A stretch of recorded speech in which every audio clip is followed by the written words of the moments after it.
Hello, everyone. Good morning, good afternoon, good day to you, depending on where you're joining us from. My name is Mami Kia Amuachum. I'm Afrobarometer's Communications Manager based here in Accra, Ghana, Hello, everyone. and I'd Good love to morning, good welcome you afternoon, good to day to you, today's depending on where webinar. you're joining us I'm from. excited to moderate our conversation today.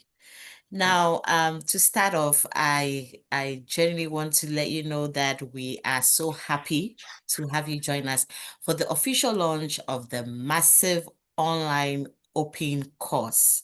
And this course is based on the idea that we need African solutions to African problems. And this is one idea that tugs at my heart so deeply. But also a bit of context to let you know that the AU also has long advocated for the significant principle of African solutions to African problem. But here's the catch. We all know that access to its policy processes remains limited, and sometimes we don't know how to get ourselves involved. And so it's on this premise that this free online course created by D4GA aims to bridge that gap. And how do they want to do that? By empowering African policy actors. And this includes civil society organizations, parliamentarians, government officials, journalists, with the valuable knowledge and tools to be able to engage effectively in the AU policy making. So today, as we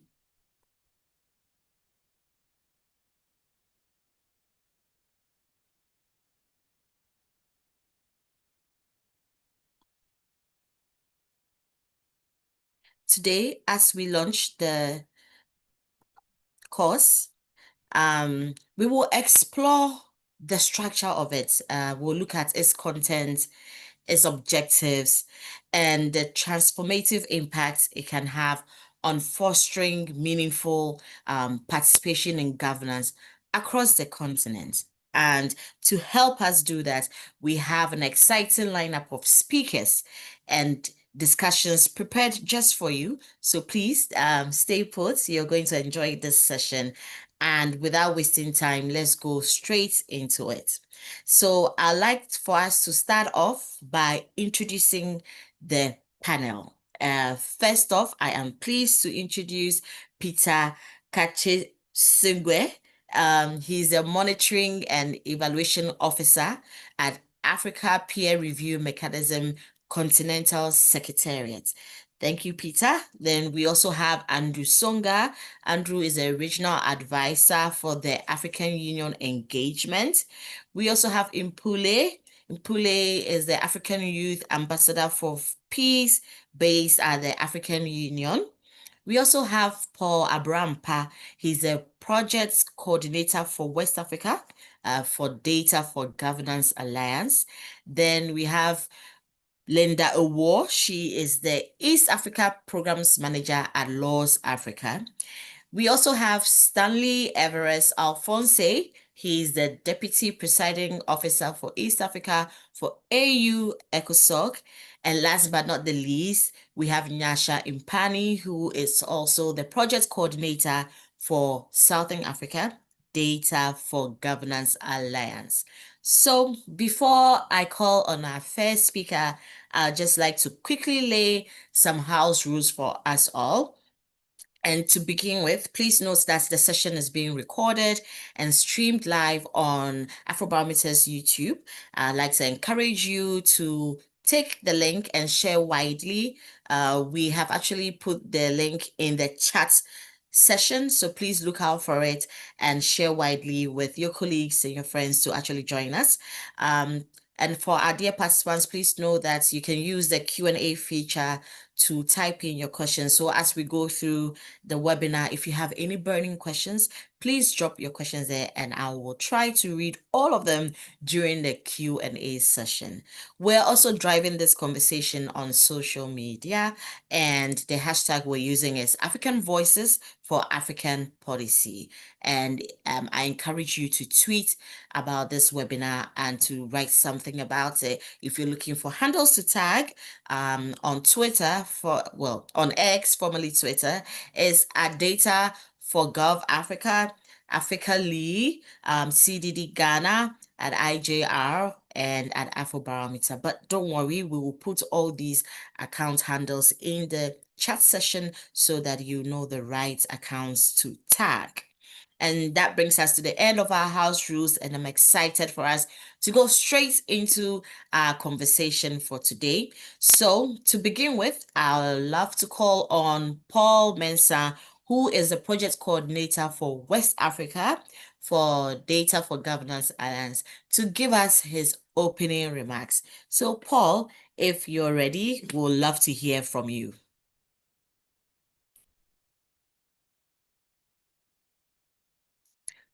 Paul, please unmute.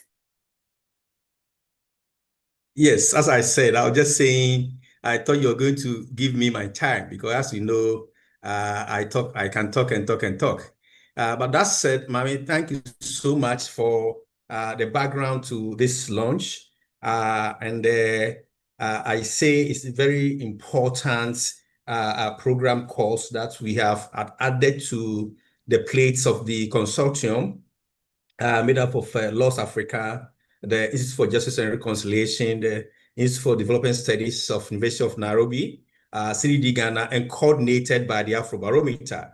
I say it's an added course to our plate because since we started this program, we've had hundreds of policy documents, decisions, and programs by the African Union and its bodies on Africanly websites that is easily accessible with a click of button. So bringing this course, which is free online, aims to democratize access to critical AU policy knowledge and processes and empower African citizens, especially the youth, with the tools to make a real impact in contributing to shape the Africa we want, as enshrined in our African Agenda 2063. When you look at the course, Mami, I was intrigued to read through the summaries. It has 4 critical modules, and the modules speak to each other, and it builds upon the grand foundation, progresses to the last point of project cycle, where you have the module 1, that speaks to African solution to African problems. It takes participants through African Union core mandates and the processes African Union takes to assess the problems of the continent, including hunger, sickness, violence, conflicts, climate change, and other things. Then also walks participants through how they can participate in assessing some of these things and making input into planning and decision-making of the AU. Then it builds on to the module 2. That also directly equip participants with practical strategies to navigate and influence AU policies. It explores the formal mechanisms, the treaties, policy decisions, and institutional frameworks like Assembly, Executive Council, Peace and Security Council decisions and frameworks. I mean, the course builds upon statements, assessments, policy decision-making, implementation, and evaluation. It's a complete cycle, of course. In fact, because of my time, I'm just picking and choosing some important aspects of it. If I should touch on the Module 3, that speaks on influencing African Union policy implementation. It starts building on from 1 and 2 and focuses on the most critical, challenging aspects of policy cycle implementation. It helps participants understand the translation of AU policy from paper into real work outcomes, what we should do, the dynamic of processes that unfolds across multiple layers of governance, including the global connections, continental, subcontinental, and regional. It involves wide spectrum of actors who we come into contact with, who we deal with as far as AU policy implementation is concerned. It doesn't end there, I mean, when I should touch on Module 4, it's even more important there. That is where the actual thing is, the advocacy. the education, the awareness creation for people to understand the AU processes, and hence, as a policy, every project will end. Project evaluation, knowledge development, and sharing of knowledge. So it's a complete package of courses, Mami, that I think every academic, every researcher, especially our youth who are in school, will have to take the course through to be able to understand the AU from its problem statement that are standing the challenges of our continent, the processes they go through in developing their policies and decisions, how the implementation is done, the actors involved, the entry points. How do we know who is involved in what to be able to engage the person? Then it comes down to the project's analysis, knowledge sharing, and evaluation itself. So I urge everybody, students, researchers, civil society organizations to take interest in this course. And of course, it's not in isolation. Once this course is there, you also have access to the Afrobarometer online data. You have access to African Leader data. So it's a complete package that whoever takes interest is going to benefit, enhance the capacity, and build upon its social networking access to be able to engage effectively. Not wasting time. I mean, this is the overview of the course. And on behalf of the consortium members, especially our lead CSO that led the development of this model, African Plus Africa, we welcome everybody to this course, and we hope that we're going to stay through, listen as Linda will walk us through the processes and how to go through the course. You are all welcome, and I wish all of us a fruitful discussion this morning. Thank you so much, Paul Abrampa, for giving us an overview of the course. And sitting here, I'm excited already because one of the things that you said that really stuck with me, that this course is going to help us translate policies from paper, right, to real impacts. And it's going to show us just how to do that, how to get into the process. Because the AU, like Nyasha and I were saying, is you and I. We make up the AU. So if there are policies that are being churned out for you and I, then we should know the process and how to contribute to that. Thank you so much for that overview, and would go straight into it and continue. So we just heard from Paul. Now we'll move on to Stanley Everest Alphonse to deliver the keynote address. But before Stanley comes on, I'd like to briefly introduce him to all of us. Stanley is a prominent figure in African civil society, and he's currently serving as the head of programs for Youth Participatory Development Center. And this center is a dynamic youth-led organization that empowers adolescents and young people across Tanzania and the broader African continent. Now, in this capacity, Stanley is a dedicated member of the AU ECOSOC General Assembly, and he also holds the significant role of Deputy Presiding Officer for Eastern and Southern Africa. His extensive experience includes advocating for governance, human rights, and the rule of law on national, continental, and global platforms. Stanley's background also includes valuable experience as a former AU staff member in the communication department, as well as roles with international organizations like UNICEF and the World Bank in Tanzania. Stanley, we're so happy to have you join us this morning. And so if you're ready, we're also ready to hear from you. Over to you. Thank you very much, Mami. Can you hear me? Can you confirm? Yes, we Thank can you hear very you. much. It's in the afternoon in Tanzania. But thank you very much, colleagues, for this opportunity. This is very, very important function. So I'm very happy to have joined.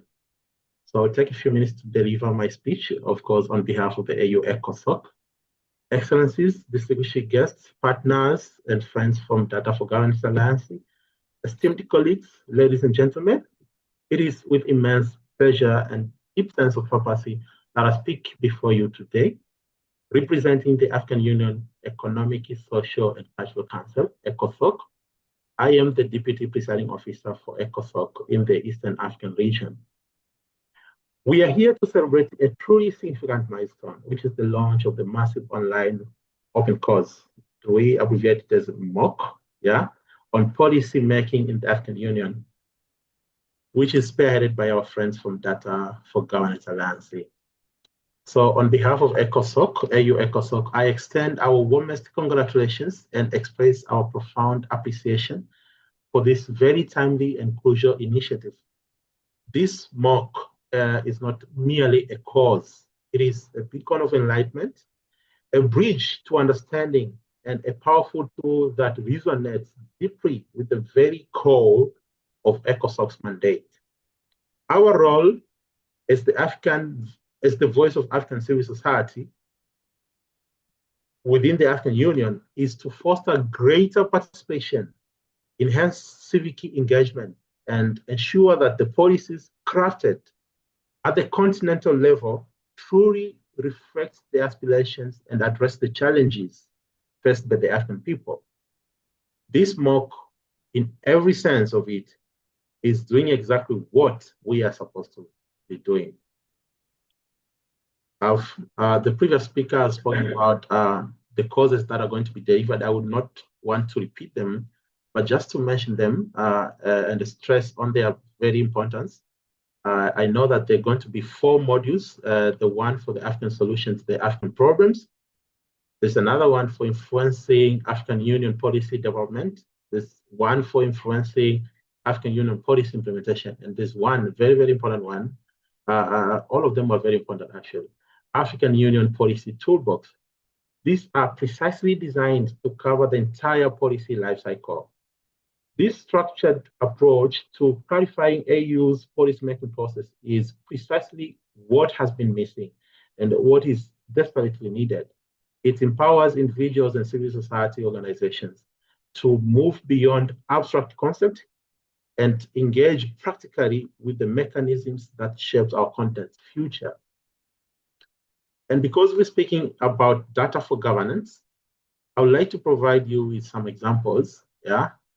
Consider these critical data points where the active involvement of African civil society and its people could have significantly improved the situation. I will mention just a few. One is in policy making, in policy implementation gaps.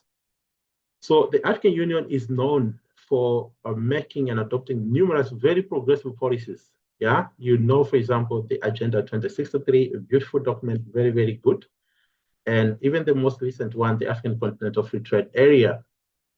The data often reveals that significant implementation gaps at the national level. There's a significant implementation gap at the national levels. For instance, according to a recent report by the African peer review mechanism, while many member states have ratified key AU instruments, the domestication, international law, and actual on-ground implementation remains to be a challenge. This gap can be narrowed through initiatives like this, when we actually aim to make informed civil society engagement, monitoring, and advocacy, which this MOC will equip participants to do. Another example that I wanted to mention is regarding to the citizen participation in decision-making process. So data from organizations like Afrobarometer, I'm happy we have Afrobarometer here, have consistently shown that while Africans express strong support for democratic governance, their direct participation in policy formulation and oversight at the continental level is often limited. For example, the latest Afrobarometer survey indicates that a significant percentage of citizens feel that their voices are not adequately heard in national policy debates, let alone the continental ones.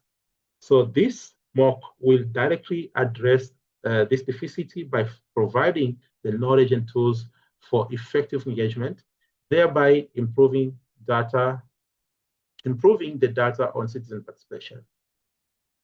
Another example I wanted to mention is regarding the access to information and data for advocacy. The ability to influence policy hinges on access to reliable data and information. While platforms like the African League are making strides in providing legal and policy documents, comprehensive and easily digestible data on the impact of AU policies on the ground is often scarce or fragmented. Imagine the power of a continental-wide civil society empowered by this initiative to collect, analyze, and disseminate data on the real-world effects of AU policies, driving evidence-based advocacy and accountability. These calls directly address this by highlighting tools like the African Lee and Afrobarometer. The last one that I wanted to mention is the monitoring and evaluation aspect of the AU programs. So effective governance requires robust monitoring and evaluation. I think all of us agree with that. However, data on progress and impact of various AU programs and initiatives is not always readily available or sufficiently disaggregated to allow the granular analysis by civil society. An engaged citizenry equipped with the knowledge from this program can play a vital role in independent monitoring, providing invaluable data and feedback that strengthen AU's accountability mechanism. These are just few examples where robust data fueled by an informed and engaged citizenry can transform policy outcomes across our continent. The African Union Policy Toolbox module, for example, with its emphasis on leveraging data, education, and advocacy, is particularly exciting in this regard. It moves beyond theoretical understanding of practical application, empowering participation to become active agents, empowering participants to become active agents of change. As ECOSOC, we see this initiative as a powerful catalyst to strengthening democratic governance, enhancing accountability, and fostering a more informed and engaging African citizenry. It aligns perfectly with our vision of an African Union that is truly people-centric, where policies are not just made for the people, but with active participation of the people. We commend our friends from Data for Governance Alliance for their foresight and dedication in developing this vital resource. We commit our full support to promoting this initiative across the Eastern African region where I'm leading, but also beyond that to the whole continent, encouraging civil society, organization, academics, youth, and indeed anyone with a passion of Africa's future to enroll and immerse themselves in this invaluable learning. Together, through knowledge, participation, and the strategic use of data, we can truly realize the aspiration of our Agenda 2063, which is the African we want. Thank you very much, ladies and gentlemen. Stanley, thank you so much for that keynote address. So many things that really jumped at me in your address. You talked about how for any policy to be really effective, we need to have access to data. And we saw that access is scarce. There's actually a gap there. So that's one of the things the tool is going to be addressing. And another thing is the M&E aspects of these policies that we already have after the Agenda 2063 and the likes. Data is always not available for us to know how far we've come on these policies and there's real impact, right? And the fact that you said for you at ECOSOC, you see this tool to be a powerful catalyst to catapult democratic governance. I think that's really profound. And I like how you've assured us of your full support in, promoting this tool and making it accessible to everybody. I think that's really good. And we are happy to hear that you're throwing your weight behind us. So thank you so much, Stanley, for these lovely, lovely remarks. And so at this point, we would go straight into learning all about the massive open online course, or you could just say MOOC. And I'm happy to call on my sister, Linda Owo she's an East Africa Programs Manager. She's with Laws Africa, and she's going to walk us through the course. So I'll urge you to really pay attention at this point. But before Linda takes over, let me tell you a little bit about her. She is an advocate of the High Court of Kenya and serves as the Programs Manager for East Africa at Laws Africa. She is a legal expert with over 15 years of experience in various African jurisdictions, focusing on leveraging technology to democratize access to legal information and engage with African Union policies. This is the part where I know Linda is the right person for this job. She's interested in making sure that we're able to engage with African Union policies. Linda, we're very happy to have you here. And so we're ready to hear from you and to learn all about this course. So please take over. Thank you very much, Mami. And it is my pleasure to be here this afternoon and this morning, depending on where you are today, to take you through this course. As has been mentioned by the previous speakers, the course provides tailored training resources and practical tools to enable civil society organizations in AU policymaking, but it's not only for civil society organizations. This course is tailored for anyone who engages with the AU at whatever level, be it parliamentarians, judges, journalists, researchers, international organizations, educators, all people who would want to engage with the AU at policy level. This course is geared towards giving you the practical tools and the knowledge to be able to effectively engage with AU and get the policies we want to see as a continent being engineered at that level, from the ground level to AU level. So I'm very honored to be taking you through this course. As has been mentioned by the previous speakers and my colleagues, the main objective of the course is to enhance policy actors' ability to troubleshoot common challenges in AU policymaking and implementation. It also aims to help policy actors develop their skills in influencing the African Union policymaking processes so that you're better equipped as CSOs to contribute to more coherent, comprehensive, and realistic policies that address the issues that we are faced with as a continent. So I'll delve right into the structure of the course.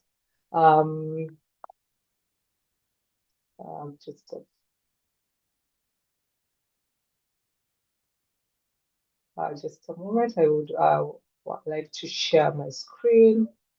I'll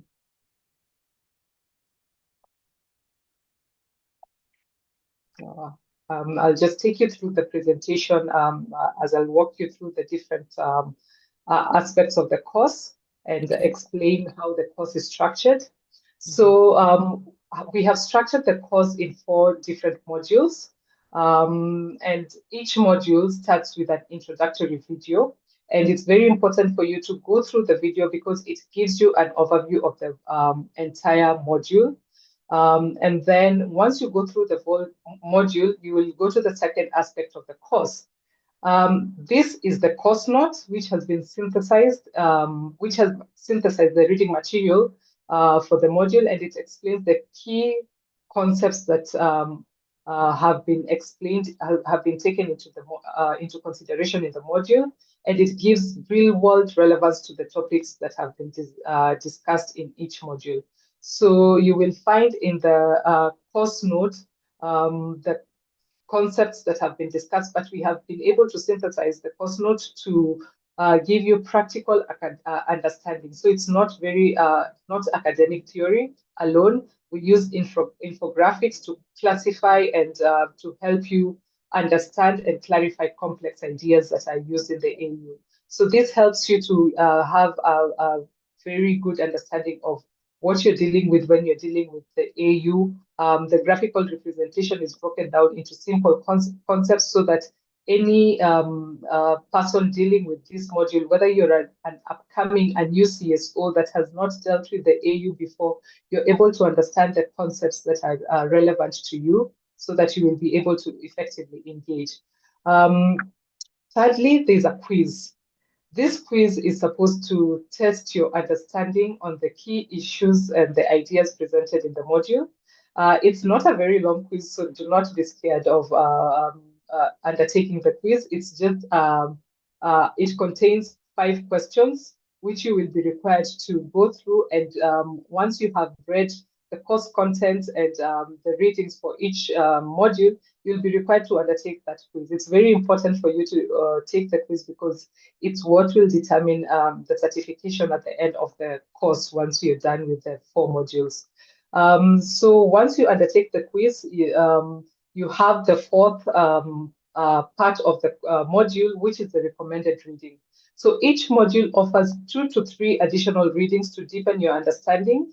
This includes the AU documents, scholarly texts, and strategic tools, which are useful for CSOs to understand how to utilize the tools within their reach to effectively engage within with the AU to influence policy.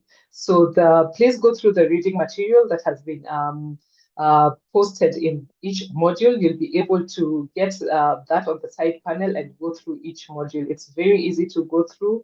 It has been highlighted by topic, so you're able to scroll through each of the different topics that is of interest to you. And finally, each module has a discussion forum where you get to post your thoughts after engaging with the course content, and you get to engage with others on the discussion topics. This is also very important because you get to see different points of view from the different participants, get to interact with them. And this also builds on our information as policy actors within the AU ecosystem, because we are interacting with each other. We are getting to know what are the thoughts, what is coming out from the different areas. Maybe issues we are dealing with in East Africa, West Africa, Southern Africa are different, and we want to put them together. So it's good to have that discussion forum where we can put our thoughts on the issues that are arising as a continent. So if I'm to delve quickly into module 1, this module is structured to deepen your understanding of the AU, its objectives and organs, and how the AU develops policies to address Africa's challenges through homegrown ideas and solutions. And we've had this from the other speakers who have also mentioned that we want to be able to engage with the problems that with the African Union on the problems we are facing, so that we come up with ideas on how to overcome these challenges as a continent. So that is how module 1 is structured. You get to understand the AU, its objective, its organs, the Assembly, the Peace and Security Council. So you get to have a breakdown of each of the organs of the African Union, so you can be able to have very targeted interaction with the relevant AU organ that you would want to engage with. If I move on to the second module, this module takes you through influencing the AU policy development. It gives you an understanding of both formal and informal ways of engaging with the AU. So one of the key things that we need to understand is that the African Union is a complex, multi-layered institution, and you need to understand how to navigate both the official pathways, such as the treaty processes, the decisions by the Assembly of Heads of States and Government, the Executive Council, and the less visible but crucial role of the Permanent Representative Committee. So this module helps the participants to understand the importance of some of the tools that we have, like political backing. We are not just going to approach the AU blindly. We need to know how to approach the AU, which institution is going to push our agenda forward. How are we going to use our representatives as countries to be able to give us the backing that we need when we go there as CSOs? So this module is structured in a way that is that focuses on practical and strategic ways that CSOs can engage with the African Union in its policy development. The third module, which we have has been also touched on by the previous speakers, is we explain how to explore AU policies, how they are implemented in practice. After we have the AU has come up with the policies, how are they implemented in practice? That then helps us as CSOs to understand what our role is as various actors within the AU ecosystem. So we are able to understand how the AU policies are implemented across multiple levels by different actors, and some of the important tools we have under Module 3 for the participants is we have the ECOSOC toolkit on monitoring Agenda 2063. We've put scorecards, the public expenditure tools, and this will be able to give civil society organizations a stronger voice in holding institutions accountable. So please go through this module and see the tools that are available to you so that you're able to engage effectively and have your voice heard as a CSO, and you'll be able to hold the various institutions accountable in terms of policy implementation. And in Module 4, we give you practical tools you can use as civil society organizations to engage more effectively with the AU policy process. You will learn how to access and apply data tools to support evidence-based advocacy.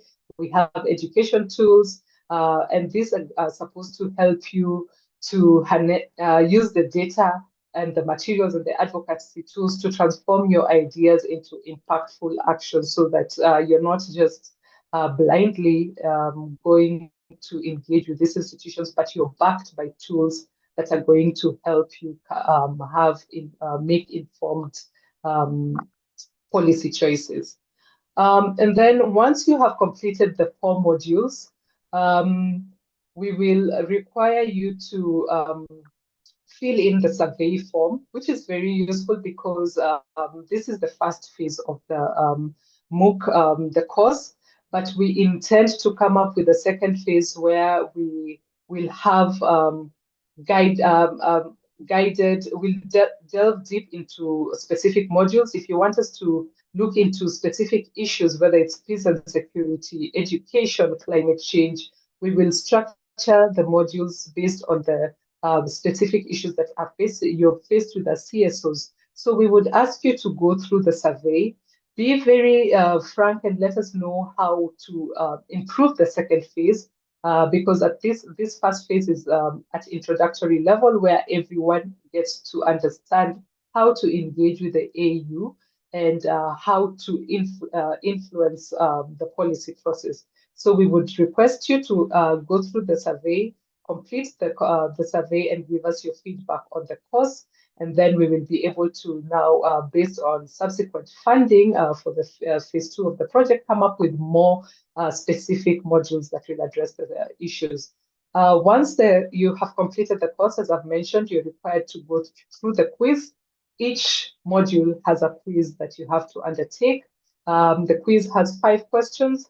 And each quiz, you will be required to finalize each quiz for you to get the certification from the UCT for undertaking this course. So it's a very useful course for you as you engage with the African Union to shape and the policy decisions at the AU level. So please take the course, complete the quizzes, and we will be able to engage better with the AU at this level. And I will stop my presentation there and hand over to Mame. Thank you, Linda, for that extensive overview of this new MOOC. I think that me and at least all the participants here at this point, we can see that we have a better understanding of what this course is all about. Just a way of summary, I'll try my best, that it has 4 modules, and there's module 1 to 4. Each module has an introductory video. There are also quizzes that sort of scare us a bit, but I'm sure you give us the assurance they are friendly, right? It's just 5 questions. Yes. And there are additional readings as well. But I also like the part where you said there's a discussion forum where after each module or even after completing the course, we can discuss what we've learned with other actors, like-minded people. And there's also the second phase that you're talking about. and how you broke down the various four models. The first module, learning about AU organs and their objectives, the assembly. The second module, influencing the policy development. The third module, influencing AU policy implementation. And then the fourth module is actually where we're introduced to the toolbox that gives us the resources, the essential resources for us to be able to take forward our ideas. And so I think that's a very comprehensive breakdown you've given us. Thank you so much for your presentation on that.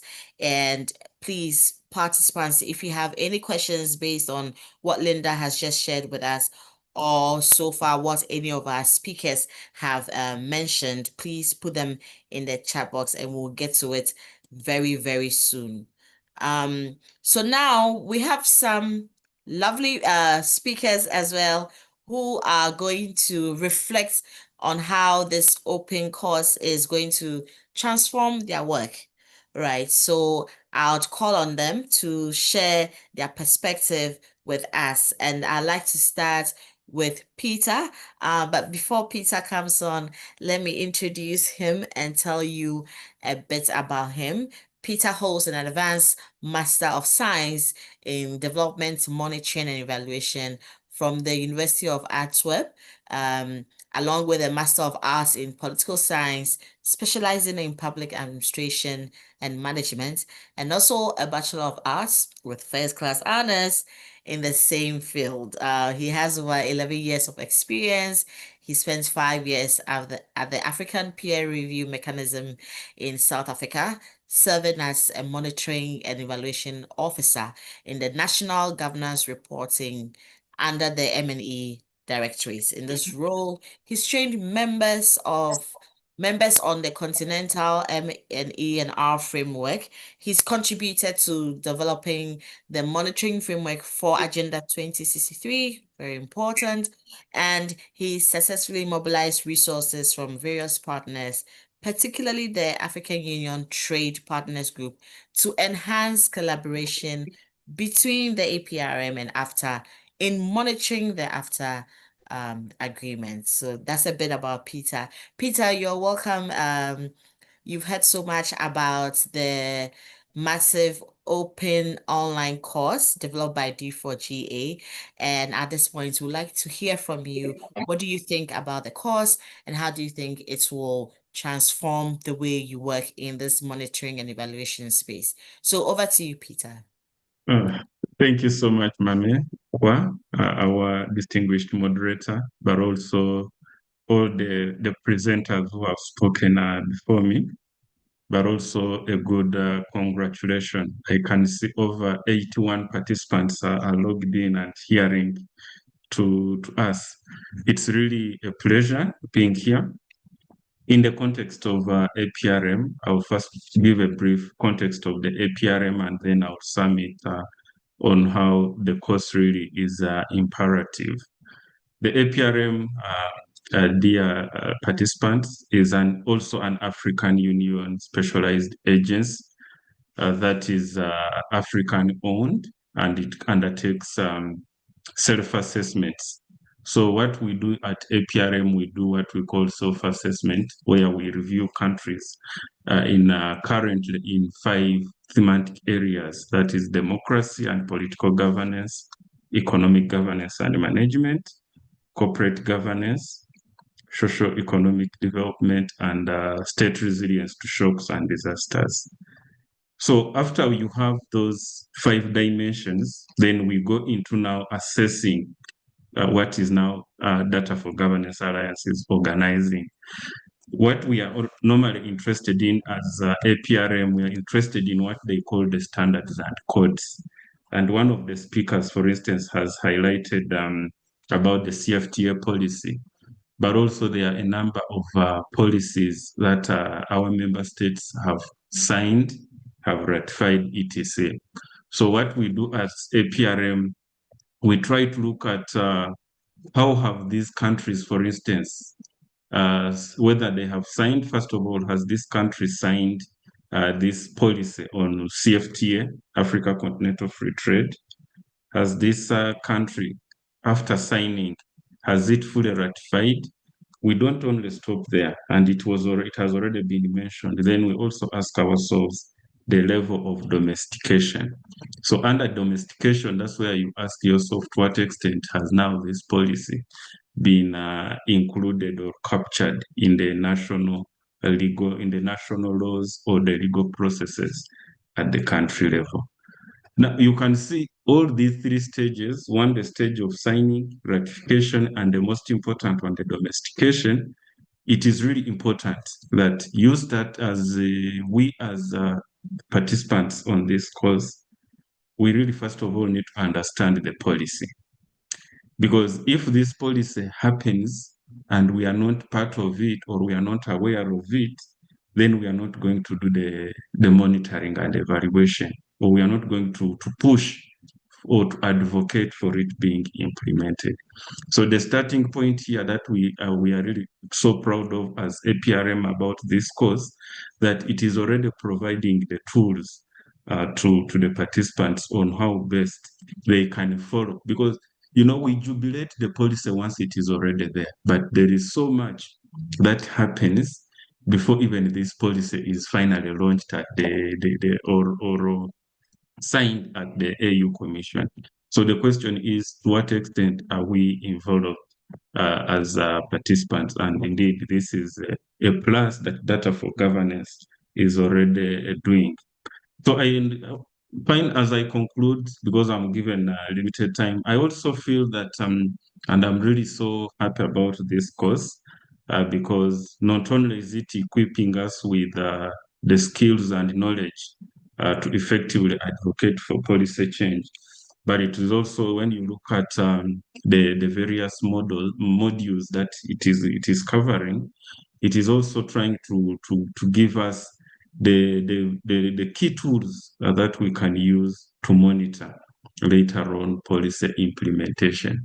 I normally say that it is always too easy to discredit a policy, maybe the policy on menstruation in schools, a policy on education or other learning.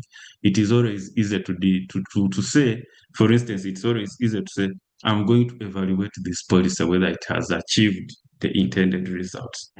But the first point you need to ask yourself, do you have the materials of how this policy was initiated? So even before, that's why this course, I feel that however much it is an introductory course, but I really am happy that it is going to boost the capacity of participants to understand, if you are going to evaluate a policy, what are some of the key indicators that you are going to look at. But not only that, I am really so happy that the course is also going to provide pathways on how we can collaborate, or how both civil society, us in the AU institutions, how can we collaborate with each other? Because policy implementation is not one-sided. The citizens, you have a role to play. The technocrats have a role to play. The bureaucrats, the politicians, all of us have a role to play. So there is all the various institutions, ECOSOC, APRM, Afrobarometer, Data for Governance. There is always these synergies for collaboration. But most importantly, I'm so happy that the course is going to provide a better understanding on how to influence policy decisions. And there are always three factors that influence policy decisions, especially at the AUC level or at African Union level. But even these same factors also trickle down to country level when you talk about the policies that we are going to understand, or the CFTA policy. For us to implement that policy, you need, first of all, to understand the political dimension in our countries. Number two, you need to understand the social dimension, and then finally the economic implications. Sometimes policies are not implemented because of these, if you don't pay critical attention to these factors, the political, the social, and then the social, which also feeds into the cultural, and finally the economic dimension. So getting this knowledge from this introductory course organized by Data for Governance is really important in enabling us to tailor our advocacy efforts and also to engage effectively in the policy dispensation for the Africa that we want, as prescribed in Agenda 2063 document. I thank you. Peter, thank you so much. So much to take from what you just shared with us. For me, some of the things that jumped at me is that it's important that we understand the policies that we want to implement, right? You said something like, if we don't understand, then how do we demand accountability? And it's one of the things the tool is going to do for us. And you also said, you said so many times that you're happy about it, but one of the reasons you give is that this tool will give us the key tools to monitor the policy implementation. And I think that's so true. There's so many policies that we know the AU is churning, but we're not able to monitor to see if it's really doing what it's set out to do. So thank you for throwing lights on that. And looking at time, I'll quickly move on to our next speaker. That's Andrew Songa. Before Andrew comes on, just a bit about him. Andrew is a public interest lawyer with over 15 years experience, and Andrew's work is centered on the thematic areas of human rights, democratic governance, rule of law, elections, and transitional justice. Andrew holds a Bachelor of Laws degree from the University of Nairobi and a Master of Advanced Studies in Transitional Justice, Human Rights, and the Rule of Law from the Geneva Academy of International Humanitarian Law and Human Rights. Andrew also provides experts guidance to several civil society organizations with regard to African Union engagement, and also coordinates the continental projects implemented across countries in East, West, and Southern Africa. He currently serves as the regional advisor on African Union engagement for the European Partnership for Democracy, and is also serving as a member of the AU's Continental Reference Group on Transitional Justice in Africa. Big man, Andrew. Andrew, we're ready to hear from you. What do you make of this course, and how do you think that's going to contribute to the great work you're doing already? So please, let's hear from you. Thank you very much. And again, thank you for that very generous introduction.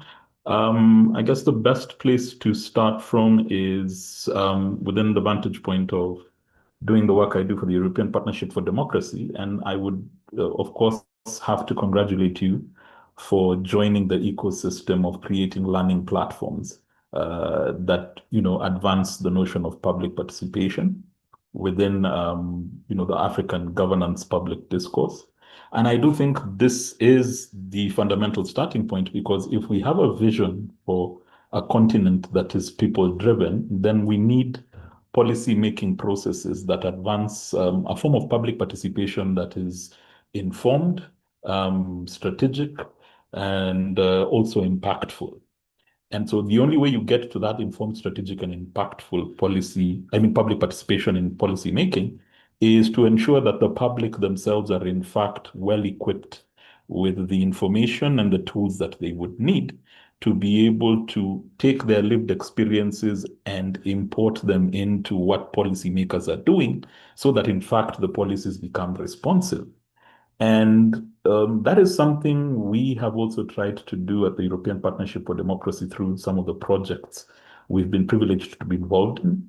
And two of them actually have deployed a massive open online course as a strategy, the MOOCs as a strategy. Just very quickly highlighting both of them. The first one, which we implemented over the last 2 years, is called the Charter Project Africa, which I fondly call a sister project to Data for Governance Alliance. The Charter Project Africa focused on amplifying citizens' voices in the implementation of the African Charter on Democracy, Elections, and Governance through the use of civic technology.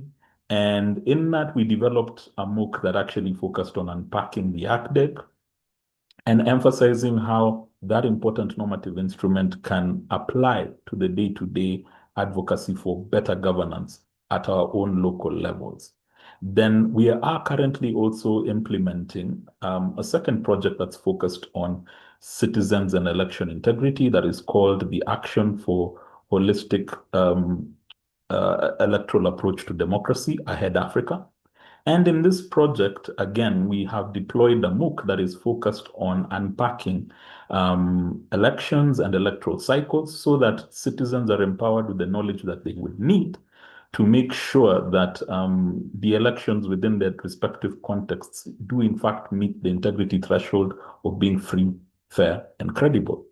And so we see your proposed MOOC that focuses on African Union policy-making processes as a very timely addition to this growing ecosystem of learning platforms, as I've just mentioned, that can then elevate how citizens actively get involved in shaping the thinking and the dynamics of policy-making processes at the continental level, but eventually impacting the local levels. So I will just quickly highlight a couple of things that I hope we share in common and would be able to be realized through this particular MOOC that focuses on African Union processes and policies.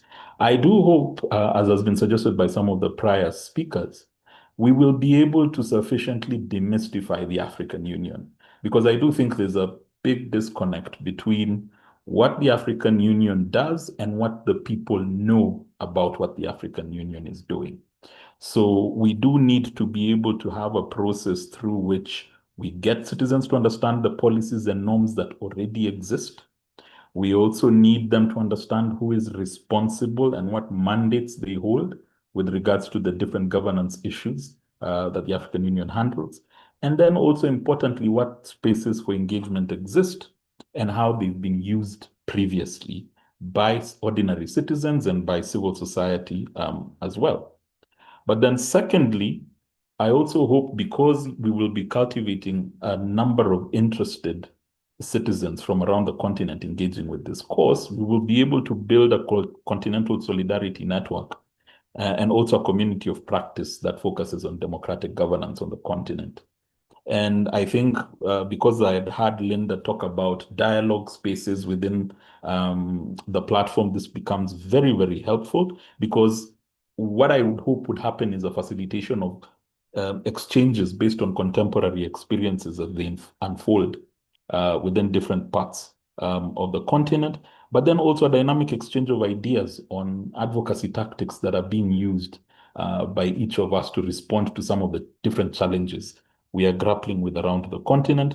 But then also sometimes even just availing that platform for solidarity, where we stand in support of each other as we face some of these challenges, becomes a very potent tool that sustains the kind of activism that we see is happening around the continent to confront some of the challenges we have around democratic governance. And I just want to highlight one example that I really value that comes from an African Union initiative of training around transitional justice, where a platform focused on training youth around the African Union's transitional justice policy actually ended up yielding that form of solidarity organization as a proactive initiative from the people who benefited from that training.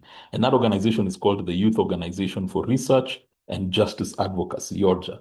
So just to think how this small seed you invest in getting people to speak to each other and to learn about the African Union can actually create proactive elements that can go way beyond the modest outputs maybe you have set as objectives and targets for yourselves. And then there's also the aspect of cultivating new actors within the democratic governance space discussions, which I think is also equally important. Because I think one of the things that ails the policymaking process sometimes is it's the same actors continuously speaking to each other. It's the same organizations, taking the lead in terms of having conversations on how policies are developed, or how policies are being implemented. And there's a need to ensure that we continue to expand the spaces with new actors, with fresh dynamism, especially from the youth. And this kind of platform, I think, equips particularly that youthful demographic with the kind of knowledge that would be required to be able to input into this policy making processes. But more importantly, it also refreshes the databases of African Union organs like ECOSOC, like the APRM, in understanding there are actually a new set of actors they can engage with. beyond the ordinary, database of maybe civil society organizations or individuals they've been engaging with previously. So we can have a chance to refresh and expand the dialogue is what I'm trying to emphasize through availing this kind of knowledge and also creating a network based on the people who've benefited from this learning. And then also there's the ripple effect that comes with, creating a learning platform online where those who learn online can then move forward and teach those offline and create, an expanded knowledge base on these issues, even at the grassroots, which is something I hope this course platform would be able to catalyze. And then in closing, maybe I would just highlight two things as a lesson from our own experience with the Charter Project and Ahead Africa. I do think the certification aspect is a very valuable thing, particularly for our young and upcoming professionals. So I was happy to hear Linda mention that. But then also it would be important, I think, and maybe it's already been considered, to create a facility or space whereby you can continuously update the modules in certain ways to make sure that they remain relevant and contemporary, especially through case studies, as an example. And finally, something that I have to admit, had a bit of a challenge with in our own experiences is making the course available in a multilingual way.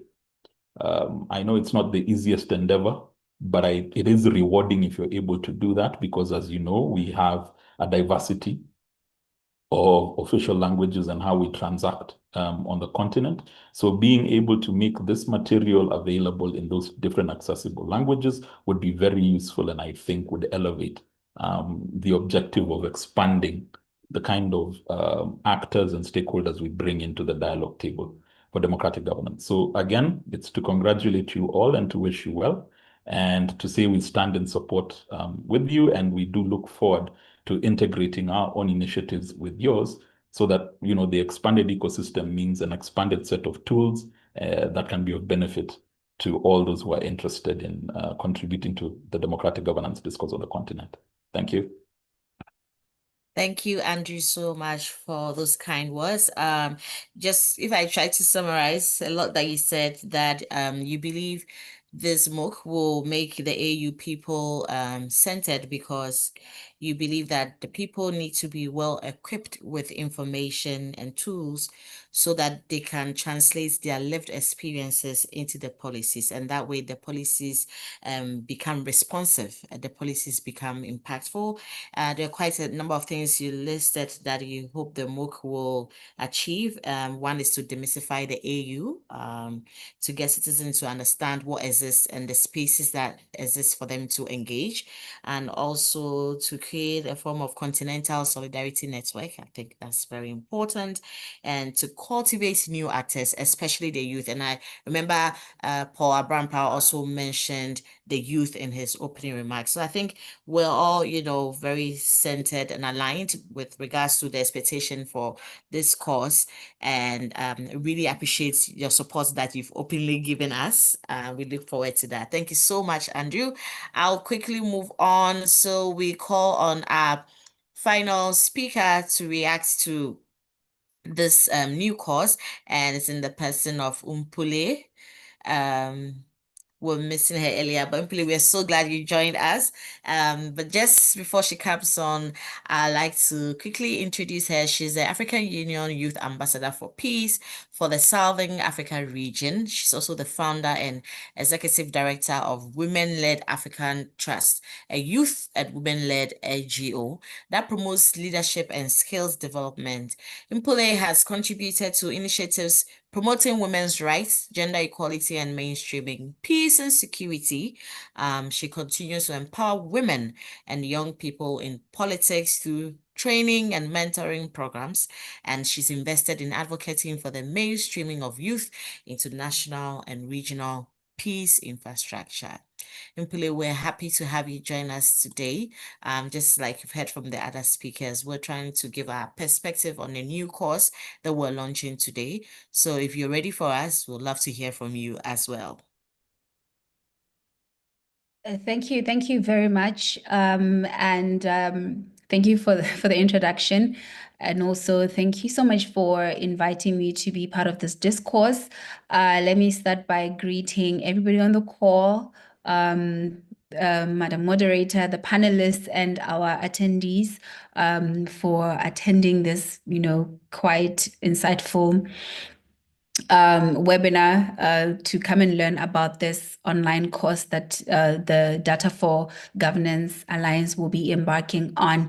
And as I was listening to Mr. Peter and Mr. Andrew, I realized just the timeliness of this conversation, the timeliness of this online course, because most of our interventions are in tandem, with one another. We're basically asking for the same thing, that we hope that this program will bring the African Union closer to the people and will also give the people access in one way or another to the African Union, so that they can also begin to effectively participate and be the active participants in what happens at international level or in our multilateral institutions.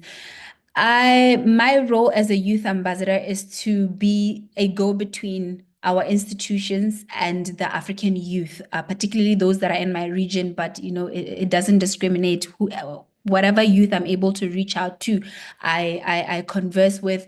So that means we hold consultations with young people in order to kind of gauge their perceptions and their perspectives on certain issues that affect us as African youth, and relay those issues to institutions such as the African Union. I'm appointed by the African Union Peace and Security Council, so I'm the go-between for that institution, the Peace and Security Council, the Political Affairs, Peace and Security Department, and African Youth. But also I act as a representative to advise the African Union in terms of how we think they could better serve young people, taking into consideration these perceptions that we would have gotten from the youth themselves. We then make sure that whatever interventions the AU has at those levels that I mentioned are evidence-based. They are informed by what the young people themselves would have asked for.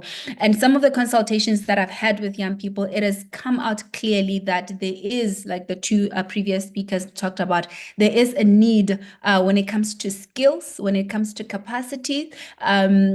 So young people want to be given tools. They want those tools that will enable them to be able to participate and interact with our institutions, or to be at the table, if I may use that language, when it comes to decisions that are being taken for them, or they can influence policy one way or another.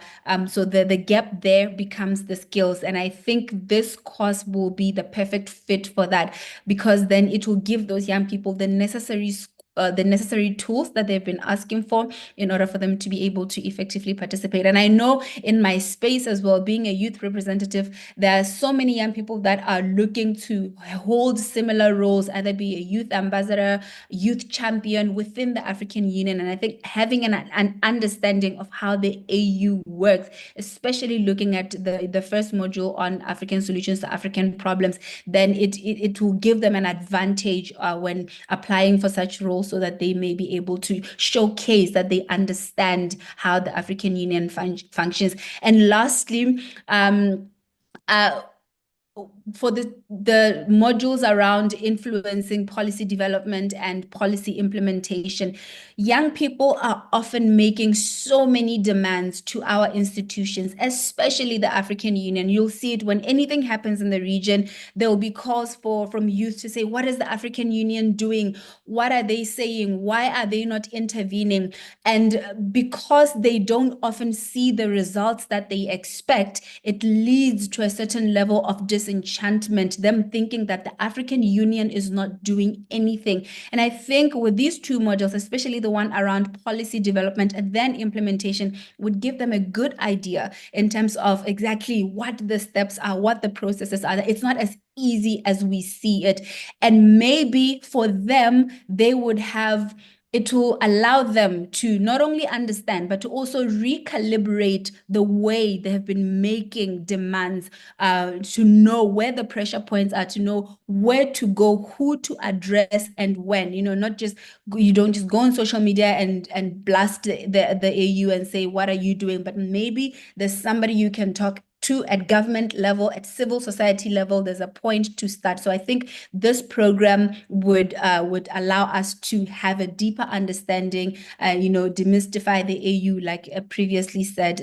But again, for me, generally, the understanding, so that even for me as a youth ambassador, when I'm engaging with young people, because sometimes they think that we don't listen to them or we don't take their messages forward, they can understand that, there's a lot in between, the bureaucracy and all of that, the red tape that we have to deal with as well. So I think it's a great starting point, and I encourage young people to sign up. If, I'll definitely be signing up for it as well. Yeah, see you then. Thank you so much.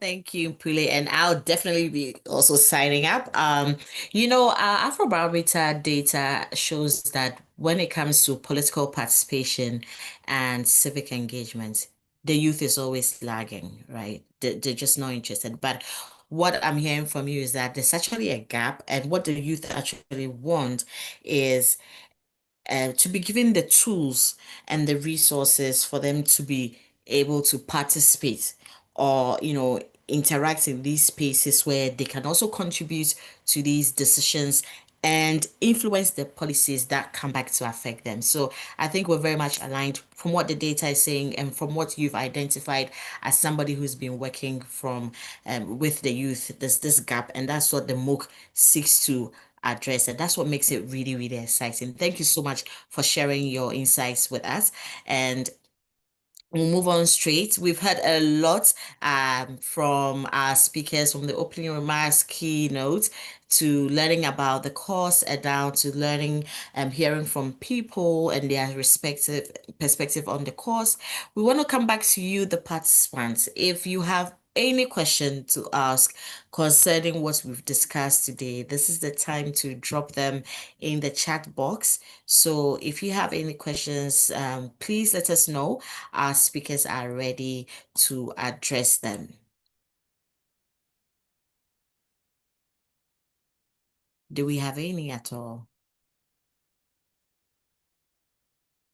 And whilst we wait for our participants, Linda, I was just wondering, as you were taking us through the course, is it time bound? Like once I begin, am I expected to complete it within a time frame?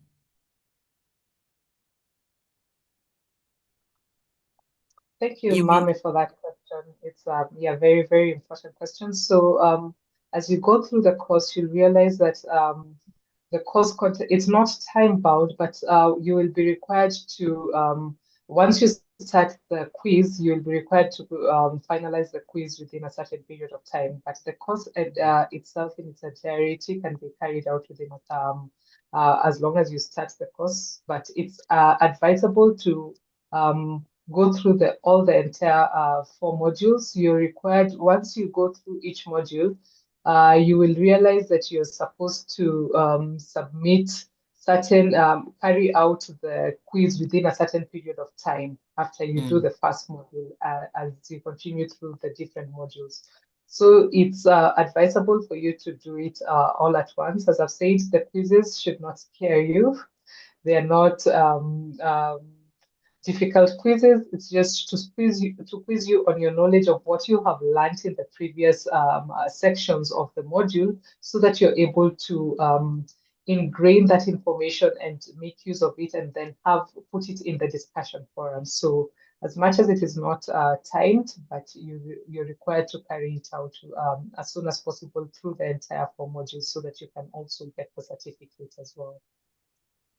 Okay, thank you so much, Linda. I have a couple of questions that I'd love to share with you, and any of you can pick it up. We have Kambo. Kambo is asking if is there certificates of formation after the course? Campbell, I think you're trying to ask if certificates will be given after you complete the course, and Linda mentioned that yes, there's going to be certificates after you complete the course. So thank you very much. We have Munashi Chiwanza. There's a question from her. She says, what measures are being put in place to engage the most marginalized communities with less access to internet and the program to be not left out? And just to add onto that, Linda, I remember Andrew suggesting that we also make the course multilingual. And I remember also speaking to Nyasha when he was explaining the course to me earlier about how we can make it more inclusive. And I think that's what Munashi is trying to ask. For even people with disabilities, the blind, do we have intentions to include them? Because this is a very wholesome course, and I think we need to think about that as well. So if you could answer Munashi. Thank you, Mami, and thank you, Munashe, for those queries. I'll go first. I know someone else might want to also chip into this. Currently, the course is only available in English. That's how it has been developed. But those are very good. That's very good feedback that we have received on the inclusivity of the course, having it in various languages, especially being a course that is centered around the African Union.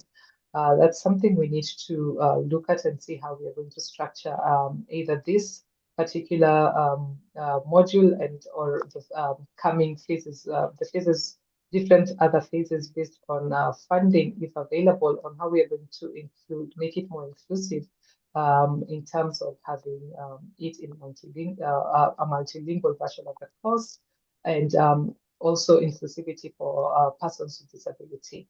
That is something we will take into consideration as a consortium and see the way forward on the same. Thank you.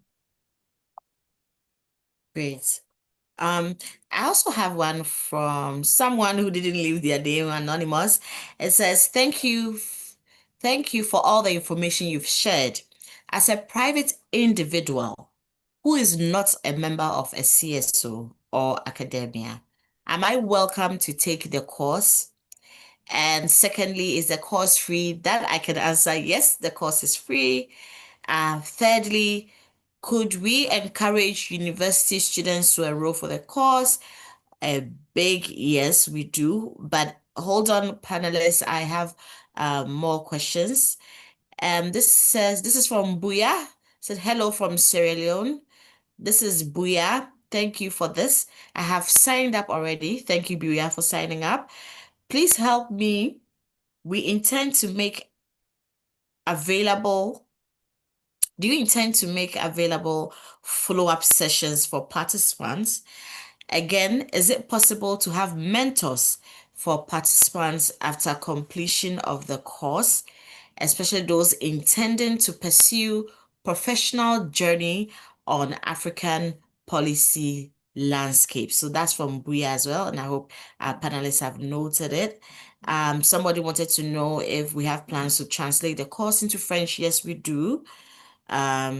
Somebody also wants to know what happens after the training. Could we become ambassadors for the AU in our regional bloc or any country? And last from Ayanda says, good afternoon. My question is formed on the experiences of the youth. There is a great disconnect between the youth, the AU, and African states. Although as a young person, I'm already taking the measures to get involved, a large population of the youth are not engaging with their local governments. How then will this gap be resolved? I think we'll end with these questions, and our time is fast spent. So, our dear panelists, if any of you wish to address any of these questions I've just read out, please go ahead. We're listening.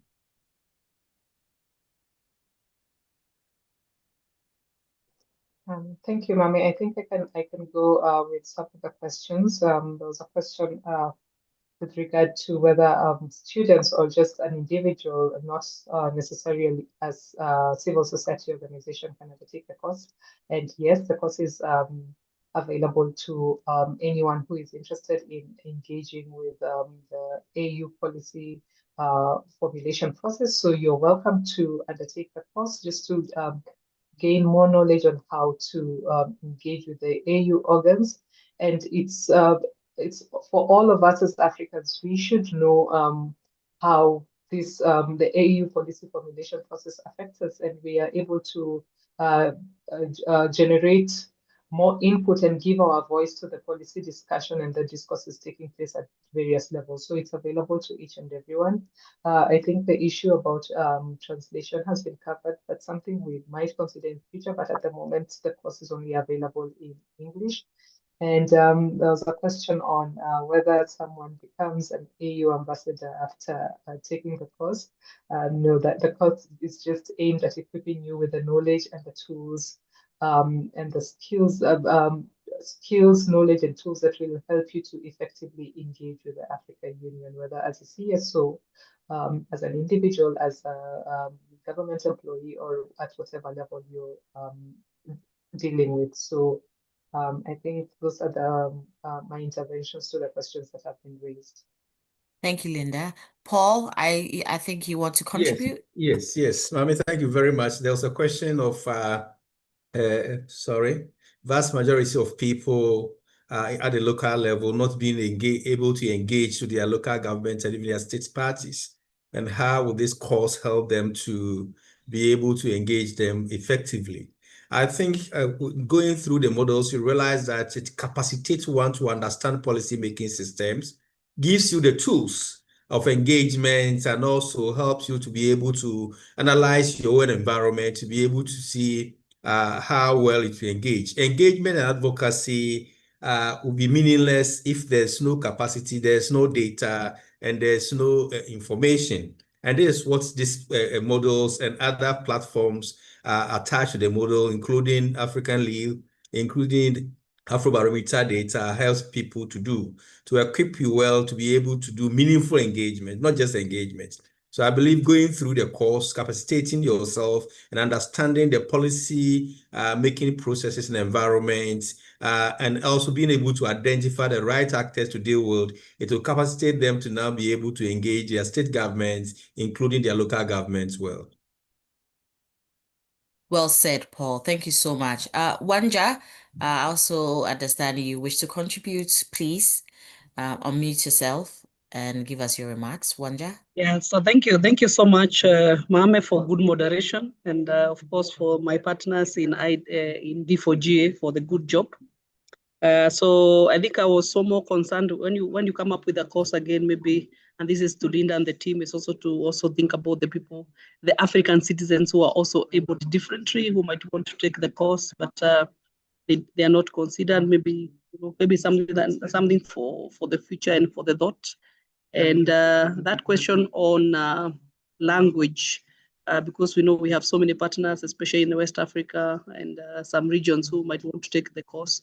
And people here, like here in East Africa, where we have like our partners, our neighbors here in Tanzania, who are so good in Swahili.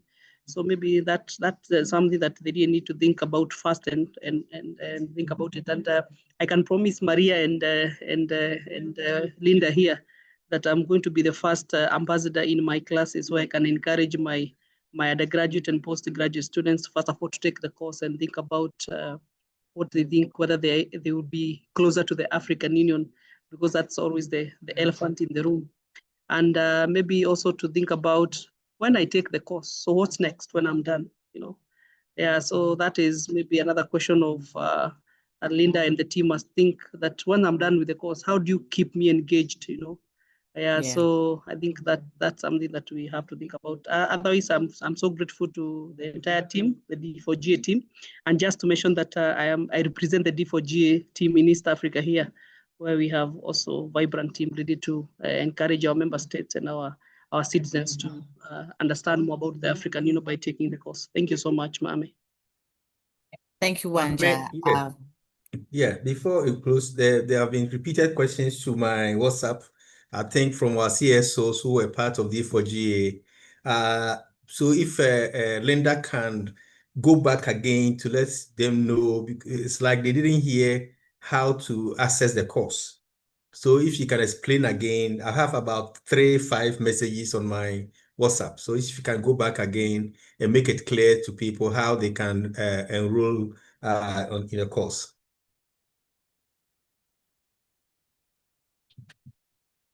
Linda, are you here? Yes, I am here. Great. Thank you. I think that's very important. I've seen Nyasha had also shared the link to the course, which I think after this we will share via our various channels on how to access the course. So the course is available on losafrica.moodlecloud.com. I've shared the link to all the participants, and after this meeting, you will be able to access the link from the various platforms which we will direct you to.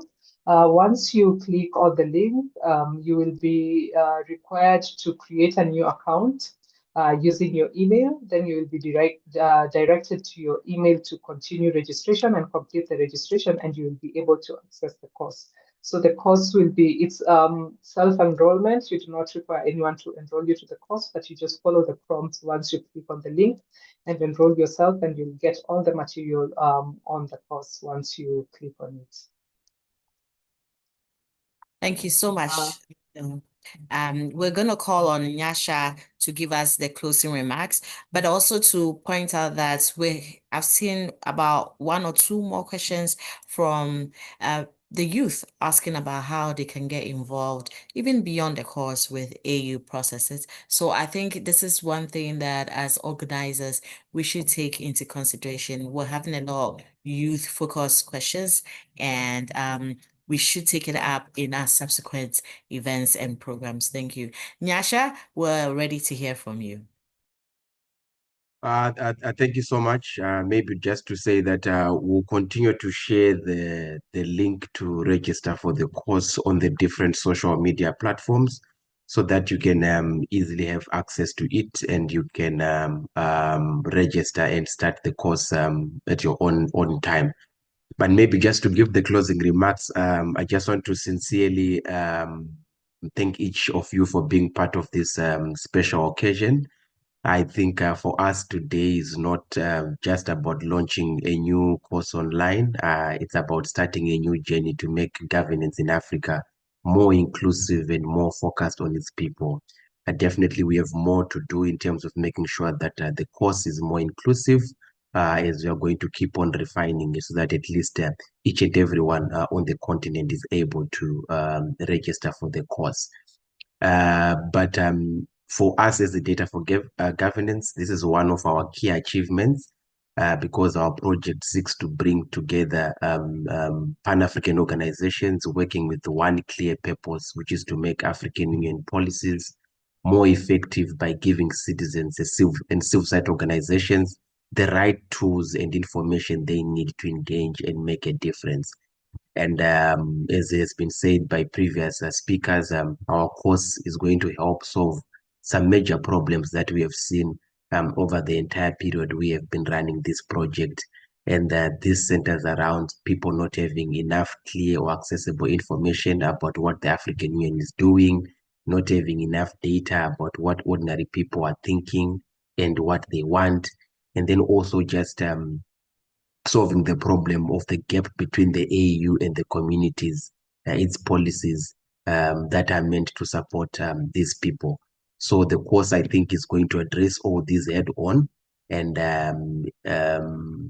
we strongly feel that we believe that by you enrolling for this course, you'll be able to get the enough skills that you would need to use when you want to engage the AU at a policy level. So as the consortium, we thank you so much for being part of this launch, and we can't wait to have you all register for the course and for you to finally finish the course and get your certifications and be able to use the skills that you would have gathered in advancing policy issues around the continent. So once again, a big thank you to all our partners, that is the Institute of Development Studies at the University of Nairobi, CDD Ghana, Laws Africa, who are our course developers, Afrobarometer, who are the lead organization in our consortium, and the Institute for Justice and Reconciliation, and as well as to our partner, the European Union, for funding such a project. So we thank you so much, and hoping to hear from you soon. Thank you. Thank you, Nyasha. Thank you everyone for joining us. But Nyasha, just stayed on a bit. I know we're launching the annual report on D4GA website in a few weeks, so I'll encourage all the participants to watch out for that. But is there anything else happening that we should know, Nyasha, apart from the launch of the annual report? Yeah, so we're going to be launching our annual report in the coming weeks in terms of the activities that we did last year. So we do urge our participants to stay look on that.